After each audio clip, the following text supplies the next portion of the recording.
रसिकम झाडांबद्दल माहिती सांगताना संत तुकारामांनी म्हटलंय वृक्षवल्ली आवास हे वृक्षांचं आपण रक्षण केलं तर ते आपलं रक्षण करतात. म्हणतात की एका लिंबाच्या झाडाची आपण जर मार्केट व्हॅल्यू काढली तर ती जवळपास 3 लाख रुपये.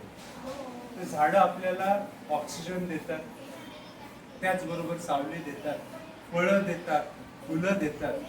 तर झाडं आपल्याला त्यांचं महत्त्व आपल्याला केवळ उन्हाळ्यातच नाही, तर झाडं आपलं आयुष्यभर आपण त्यांच्यासोबत जगलं पाहिजे, त्यांना जगवलं पाहिजे. नाहीतर नुसतं झाडे लावा आणि झाडे लावा नुसती घोषणा नाही, तर ती आपल्या जीवनामध्ये आपण अंगीकारलं पाहिजे. झाडांनी माणसाचं आयुष्य समृद्ध होतं. गुलाब, चाफा, जाई, आंबा, केळी, फणस इत्यादी सारखी झाडं उपयोगी तर आहेत, पण आयुर्वेदामध्ये अनेक झाडांचं वेगळं महत्त्व सांगितलं. तर त्यामुळं झाडं वाचवा, जीवन वाचवा. धन्यवाद.